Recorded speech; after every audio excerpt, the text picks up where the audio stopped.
Estás comiendo nuestra comida usando nuestra luz. Ya es hora de que nos des la mitad de tu pensión, dijo Emiliano. Clara ni siquiera parpadeó. Alargó la mano por la mesa y me pasó el tazón de ensalada, como si siguiéramos hablando del calor que hacía afuera. Dejé el tenedor con cuidado. Doblé mi servilleta lentamente en silencio. Era lo único que podía controlar en ese momento. La cocina aún estaba tibia por el pollo al horno que había preparado. Lo había marinado toda la mañana mientras Clara trabajaba en el piso de arriba. Puse la mesa a servir sus refrescos, encendí una vela, aunque nunca lo hacíamos. Pensé que íbamos a cenar juntos. No sabía que era una emboscada. Miré a Emiliano, mi único hijo, y por un segundo busqué en su rostro alguna señal de que no hablaba en serio, que tal vez era un malentendido. Pero solo vi certeza, como si esto fuera algo que ya habían discutido muchas veces. «Perdón», pregunté con la voz calmada. «¿Vives aquí gratis, mamá?», dijo un poco más suave ahora. «Ya lleva 6 meses. Las cosas están apretadas». «No es justo que no aportes». Miré a Clara. Sonrió. Era de esas sonrisas que das cuando crees que por fin tienes a alguien acorralado, pero con cortesía. «Cocino, limpio, doblo tu ropa. He cuidado a los niños 2 veces esta semana». Clara se encogió de hombros. «Lo agradecemos de verdad, pero al final eso no es dinero, y esta casa funciona con números. Casa, no hogar, no familia, casa». Emiliano añadió: «No te estamos pidiendo todo, solo la mitad, solo la mitad». Me levanté despacio. La rodilla me dolía desde la cirugía del año pasado, pero no lo dejé notar. Tomé mi plato, lo llevé al fregadero y lo enjuagué sin decir una palabra. Pensaron que discutiría, que me pondría nerviosa. Solo fui a mi cuarto, cerré la puerta y le puse seguro. Esa noche no dormí, no por sorpresa, sino porque algo dentro de mí se había roto en silencio. A la mañana siguiente, Clara tocó mi puerta con una taza de café en la mano y una sonrisa ensayada. «¿Podemos hablar?». Abrí la puerta, tomé la taza sin decir nada y me senté en el borde de la cama. Ella no esperó invitación. Entró y empezó a hablar como si fuéramos iguales en esta conversación. «No quisimos ser duros anoche», dijo.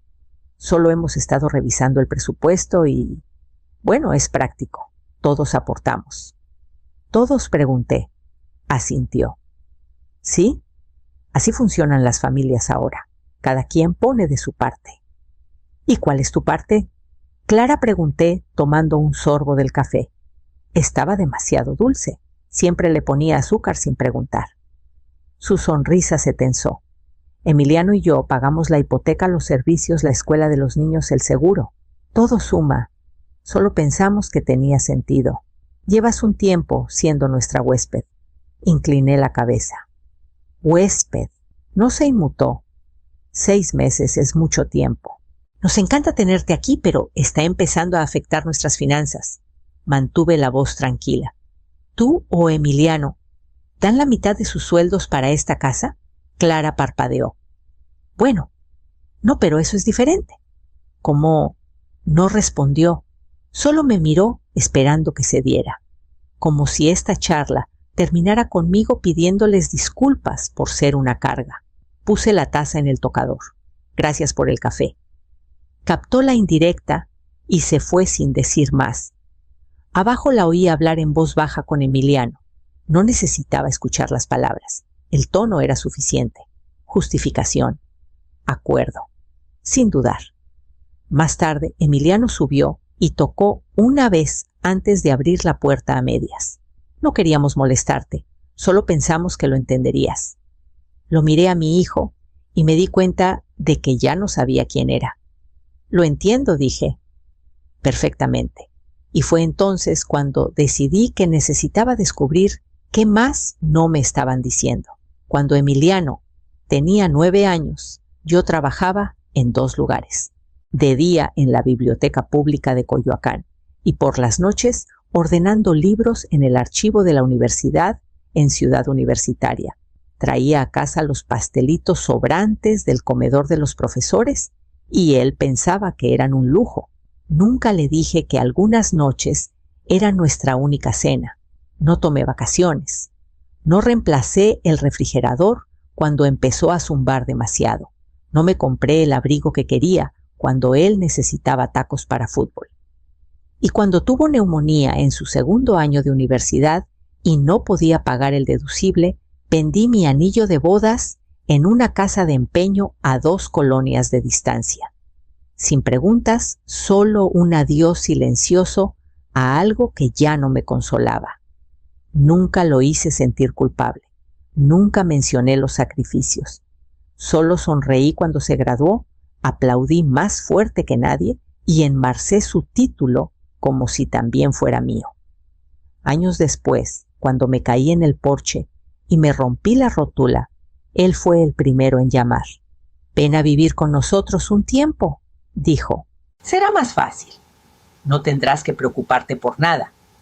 Así que reduje mi vida a cajas, vendí el comedor que Javier había hecho con sus manos y renté el departamento en Polanco que pagué tras 30 años de ahorrar centavo a centavo. Guardé el contrato de renta en una carpeta marcada solo emergencias. La renta no era mucho, pero era suficiente. Nunca se lo mencioné a Emiliano ni a Clara. No pensé que tuviera que hacerlo. Creí que me invitaron a su casa porque me querían, porque había hecho suficiente, dado suficiente, sido suficiente. Pero ahora sabía lo que veían: una pensión con patas, un cuerpo que cocinaba, limpiaba, cuidaba a los niños y financiaba sus sueños. Pensaban que estaba atrapada, dependiente, pasiva. No tenían idea de que aún tenía las llaves de mi propio lugar y un ingreso que nunca tocaron. Esa noche, mientras veían televisión abajo, saqué esa carpeta de mi maleta y busqué la sección marcada Plan B. Las paredes de esa casa eran delgadas. Pasada la medianoche, la voz de Clara se coló por la rejilla del suelo baja y satisfecha. «Es terca, pero creo que pronto cederá», dijo. Una pausa. Luego una risa. «Cuando nos dé acceso a su pensión, por fin podremos remodelar la cocina». Emiliano ya habló con el del banco. Mi cuerpo se quedó quieto. No por el dinero, sino por la seguridad en su tono. No era una suposición. Era un plan. Una conversación que claramente habían practicado, tal vez hasta detallado. Me deslicé de la cama y me acerqué a la rejilla con cuidado de no hacer ruido. «No va a querer hacer las cosas incómodas», continuó Clara. «Es de la vieja escuela. La culpa hará la mitad del trabajo. La verdad es una jugada inteligente. Emiliano dijo que vendió su departamento, pero cree que podría tener algo guardado. Si nos diera acceso, podríamos consolidarlo todo y empezar la remodelación para otoño». La naturalidad con que lo dijo me dejó helada. Ni una palabra sobre lo que yo podría querer. Ni siquiera fingieron preocuparse. Me aparté despacio. Me senté en el borde de la cama y miré la pared. No me veían como familia, me veían como un fondo. Algo para exprimir. Reemplazar cuando se acabara. Todo ese discurso de contribuir. No era por justicia, era por control. Estaban esperando que me quebrara, que ofreciera mis cuentas como si fuera un diezmo por dejarme quedar. Pero yo no había pedido quedarme para siempre. No les había quitado nada. Y ahora sabía sin duda alguna que no era parte de su familia en sus ojos. Era un medio para un fin. Y si ellos tenían un plan, yo también necesitaba uno. Abrí mi libreta, pasé a una página en blanco y escribí una palabra en la parte superior: salida. A la mañana siguiente entré a la cocina, como si nada hubiera cambiado. Clara estaba sirviendo cereal para los gemelos. Emiliano estaba en su celular. Me serví café y me senté. «He estado pensando», dije, «sobre lo que mencionaron la otra noche». Clara se giró rápido, demasiado rápido. «¿De verdad? No estoy segura de darles acceso a mi pensión», dije removiendo el café lentamente. «Pero supongo que no estaría mal revisar los números. Tal vez pueda ayudar de manera más formal». Su sonrisa se extendió rápido. Eso significaría mucho. Asentí y tomé un sorbo del café demasiado dulce. Déjenme pensarlo el fin de semana. Por supuesto, dijo, tómate tu tiempo. No preguntó qué necesitaba, no preguntó cómo me sentía, solo volvió a su mañana como quien cree que ya ganó. Ese fin de semana apenas salí de mi cuarto. Les dije que estaba cansada, que la rodilla me molestaba, que necesitaba tranquilidad. No lo cuestionaron. Revisé todas mis cuentas pensión ahorros, la renta del departamento. Llamé a mi abogada y le pedí que redactara una adenda al fideicomiso, sacara a Emiliano por completo, nombrara a la Fundación de Alfabetización como única beneficiaria. Luego llamé a la administradora de mi propiedad. El inquilino de mi departamento tenía un mes más de contrato, pero dijo que ya planeaban mudarse. Ofrecí devolver el depósito si desocupaban en una semana. No debería ser problema, dijo. Ya tienen medio lugar empacado. Programé una mudanza para el viernes siguiente. Les di la dirección de esta casa y les pedí que fueran discretos. Luego cada noche, después de que Emiliano y Clara se acostaban, empacaba. Cajón por cajón, armario por armario, mi ropa, mis libros, la foto enmarcada de Javier y yo en un mercado de Oaxaca mucho antes de que el cáncer lo cambiara todo. No lloré, ni una vez, porque esta vez me iba en mis propios términos. Y cuando sellé la última caja, deslicé el contrato de la abogada en un sobre manila y escribí sus nombres en la portada. Esperé hasta el martes por la mañana. Clara tenía su clase de yoga y Emiliano salió temprano a una junta. La casa estaba en silencio, salvo por el zumbido del refrigerador y el gorjeo de la cafetera terminando su ciclo. Los de la mudanza llegaron puntuales.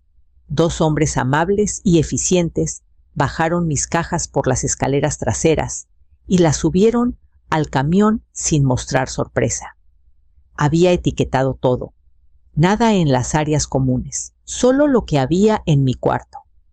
Mis cosas privadas, las partes de mí que nunca preguntaron. Antes de irme, regresé a la cocina una última vez.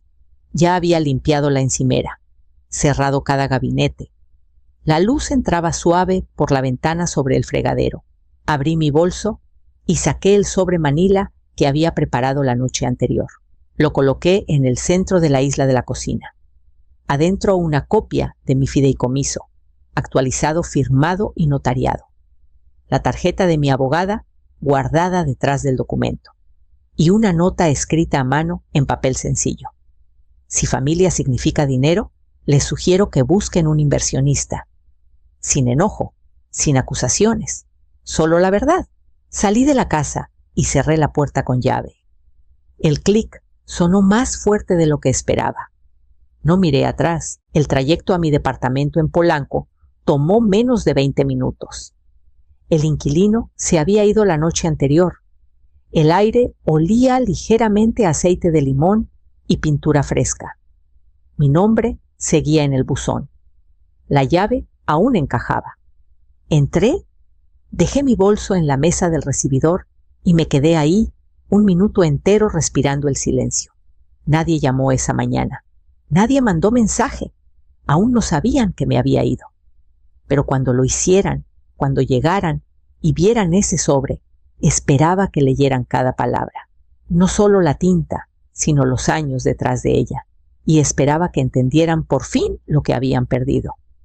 Clara mandó el primer mensaje. Solo 3 palabras.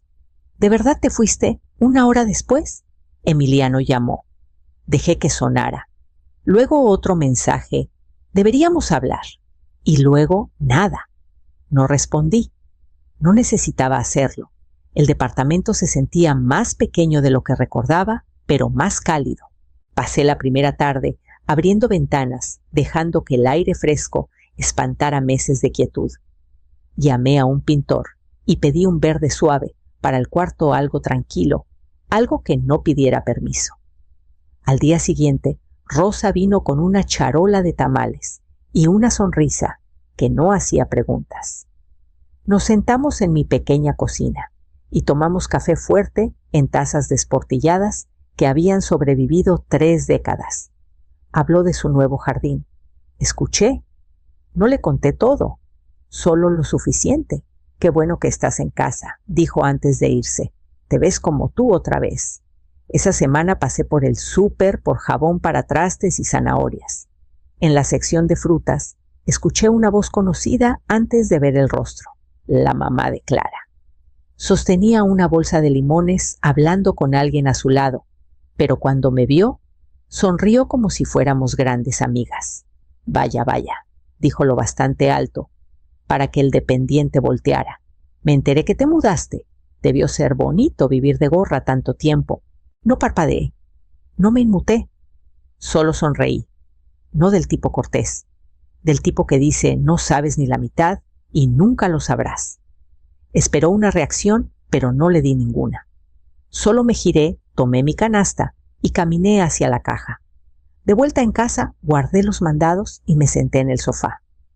El silencio era real, no forzado, no pesado. Me pertenecía. Esa noche, abrí el archivo del fideicomiso, otra vez, revisé los documentos y los guardé en la caja fuerte debajo de mi cama. Clara podía mandar 100 mensajes más. Emiliano podía tocar todas las puertas del edificio, pero nada iba a volver a ser como antes. Era un jueves tranquilo por la mañana cuando sonó el teléfono. Reconocí el número al instante. Señora Verónica, dijo. Mi abogada solo quería confirmar que el fideicomiso actualizado está completamente ejecutado. Todos los documentos están archivados y las copias están en su carpeta segura. ¿Y los beneficiarios anteriores? Pregunté, aunque ya sabía la respuesta. Eliminados, dijo sin dudar. Su hijo ya no está incluido. La Fundación de Alfabetización es ahora la única beneficiaria. Cerré los ojos y dejé que el silencio se extendiera un momento. Quiero que quede claro, dije. Si me pasa algo, cualquier cosa, cada centavo, cada cuenta del departamento, todo va a la fundación. No una parte, no una beca a mi nombre. Todo. Entendido, dijo. Eso ya está asegurado. Le agradecí, colgué y puse el teléfono en el alféizar. Afuera, el cartero pasó. 2 niños corrieron en sus patines, sus risas flotando detrás de ellos. Pensé en los niños que algún día se beneficiarían de ese dinero, niños que nunca me conocerían, pero que tal vez leerían su primer libro en una biblioteca de pueblo, como Emiliano lo hizo. Eso me bastaba. Él había sido un niño curioso, siempre preguntando, siempre queriendo más historias.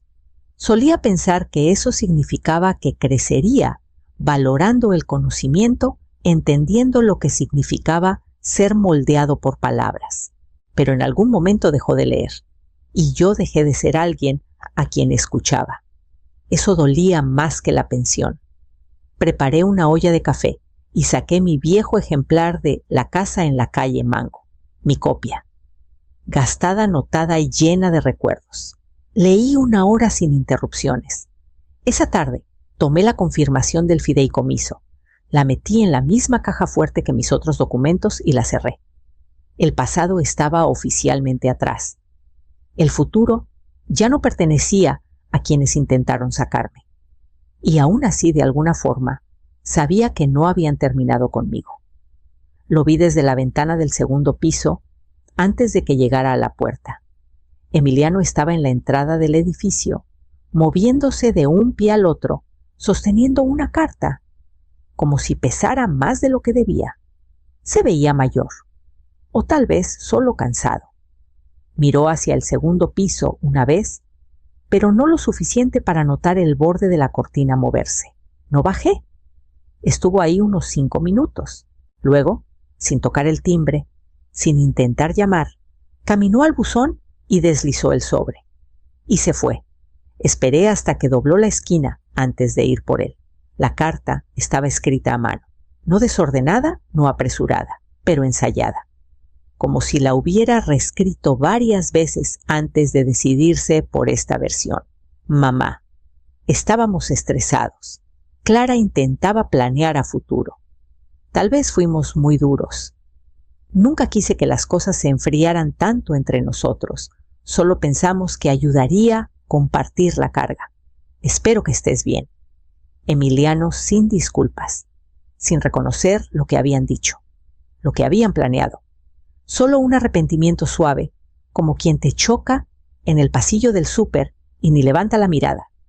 Doblé el papel una vez luego otra y lo guardé en el cajón de la cocina junto a los manuales de garantía y las velas de cumpleaños sobrantes. Fuera de vista. No respondí.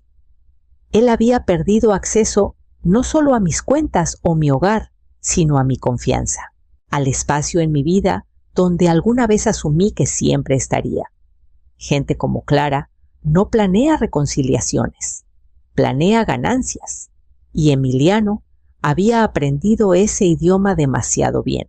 No volvió después de eso, pero tenía la sensación de que volvería a saber de ellos no porque me extrañaran, sino porque extrañaban los beneficios. Y cuando lo hicieran, estaría lista. El cheque sale cada mes sin falta para el programa de lectura, después de clases en la primaria donde solía ordenar libros, atar agujetas y escuchar a segundos tímidos descifrar palabras nuevas. No es una fortuna, pero es constante. Me mandan notas de agradecimiento dibujadas a mano y manchadas de plumones. Guardo cada una. Mi sala se ha convertido en un santuario tranquilo. La mesa de centro tiene una pila rotativa de libros de bolsillo y un florero que lleno cada semana en la florería de la esquina. Flores frescas siempre, a veces girasoles, a veces tulipanes, una vez cempasúchiles, que llenaron la esquina como una alegría desbordada. La biblioteca que alguna vez llamé hogar me invitó a hablar en su recaudación anual. Parada frente a una sala llena de donantes y miembros del consejo escolar por primera vez en años, no me sentí invisible. Les hablé del poder de un libro bien elegido, de cómo puede cambiar el rumbo de un niño. No mencioné a Emiliano. No necesitaba hacerlo. Sigue llegando correo con su nombre en el remitente. A veces escrito a mano, a veces impreso. Ya no los abro. No por enojo, sino porque ya sé qué hay dentro. Explicaciones, excusas. Tal vez disculpas envueltas en palabras pasivas que nunca nombran el daño.